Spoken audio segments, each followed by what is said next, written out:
Hello, friends and family, and everyone who supports my Organized Planner Chic YouTube channel, Planner Babes. Everyone who has been on this journey with us, my husband having multiple myeloma cancer, having a very bad case of it. Thank you for your prayers and your thoughts, your kind words, your support in many different ways.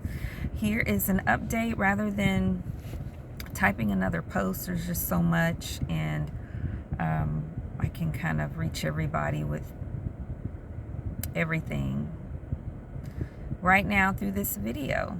So my husband, we went to the hospital. I posted about that. We went to the ER again for the 1000th time, and I know he's frustrated because this has been our life, like repeatedly going to the ER or him being in a very long hospital stay.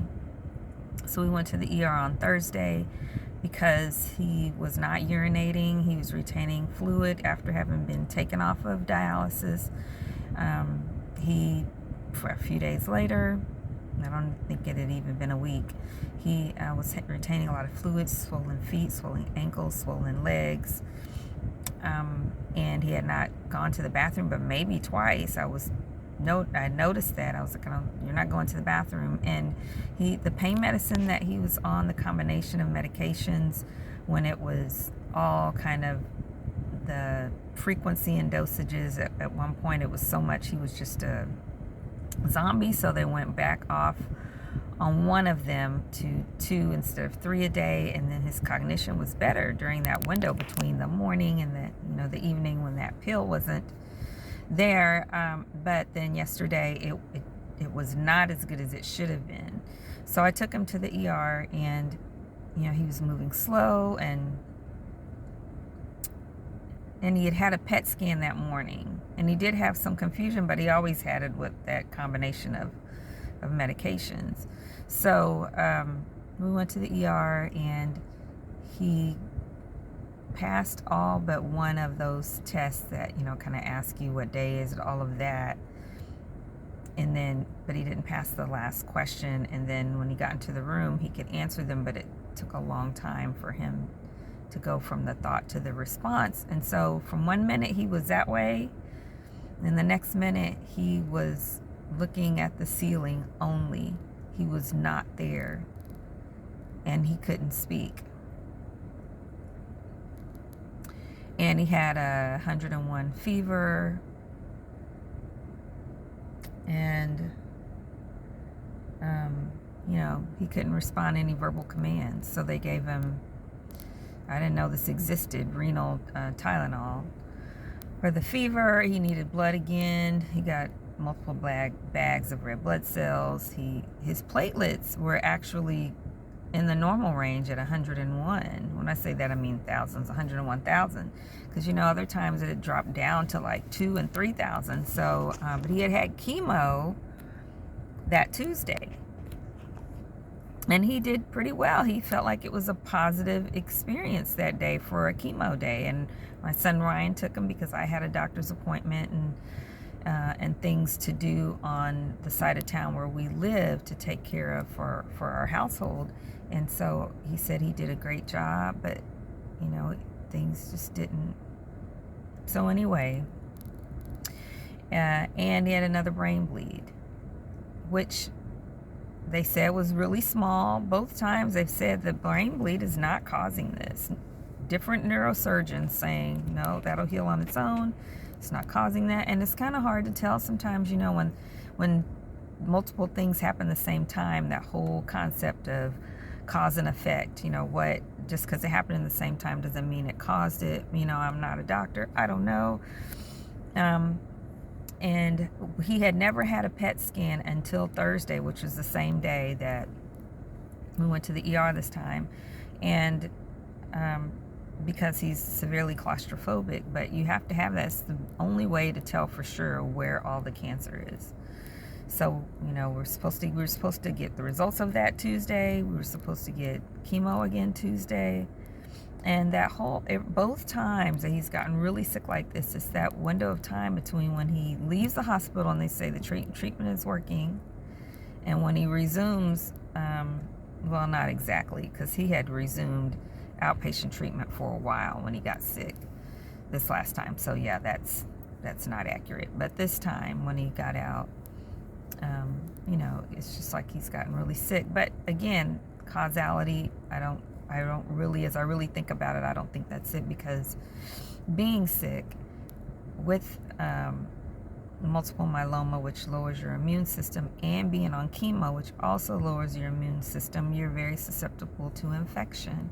And so, they transferred him to a different hospital, which is a level trauma hospital, level 1 trauma hospital. It has 4 ICUs, and he is in the ICU. They have so far diagnosed him with respiratory pneumonia, which is not good, especially not good when you have a disease that lowers your immune system. However, the infectious disease doctor who provided that diagnosis and who is treating that is very positive. He said he would be in the hospital a long time, which to me was positive. Says you're going to be alive in the hospital.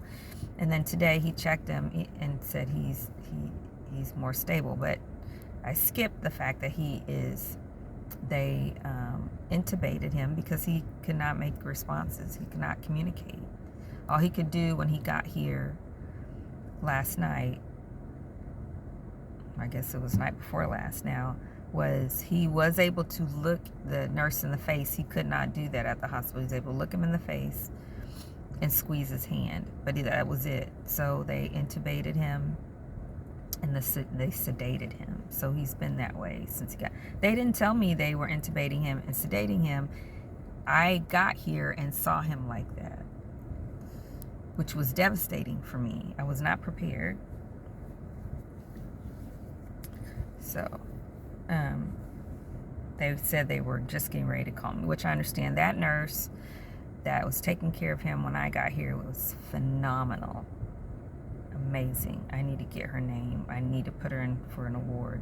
She was phenomenal. Her information, she provided everything I needed before I could ask, every time.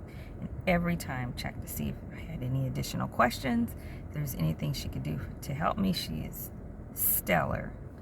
I'm grateful for that. And they're all good. I mean, he's in the ICU. He gets a lot of attention. So my concern right now, and he's on dialysis, back on dialysis again, which he needs to be.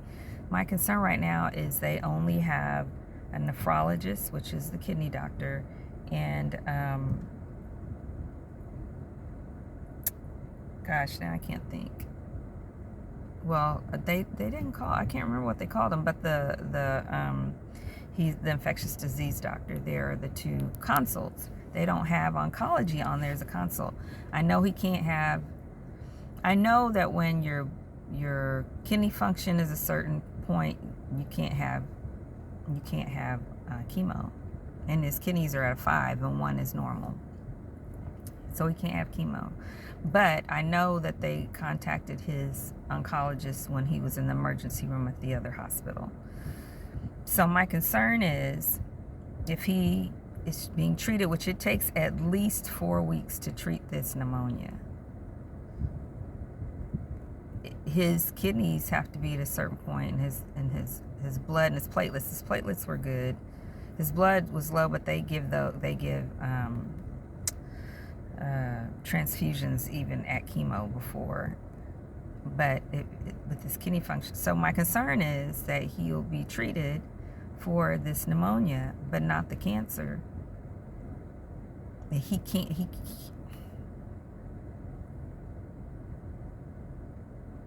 I know God can do all things. Trust me.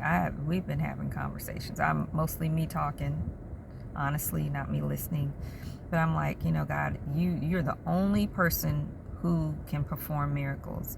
You are the only one who can heal him, who can take this horrible experience and turn it into something beautiful and show yourself strong and let us have this amazing testimony,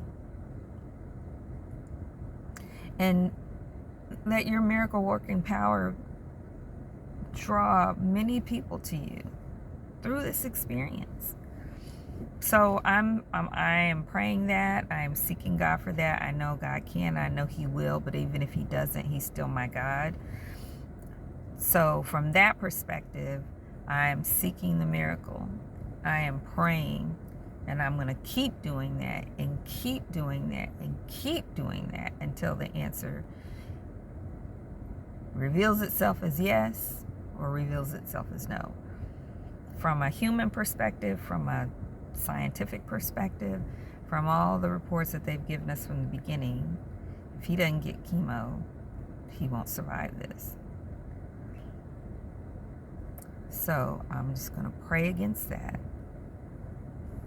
and, let God be God. So please pray. I mean, I know my husband is weary. He was weary before he got here. And it's his life.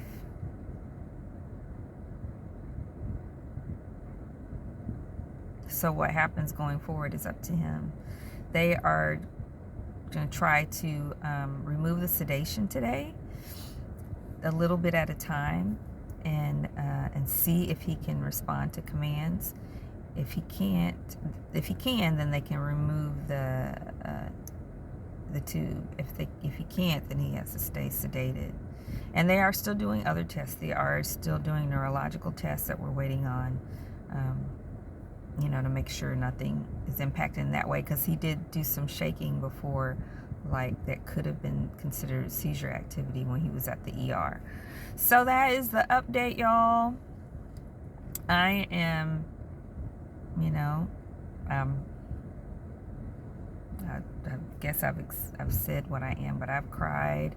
I cried when I saw him all hooked up like he is. I've cried in my conversations with God. Right now, I'm waiting. I asked them to get an oncology consult because I need to know exactly how to pray based on what they have to say.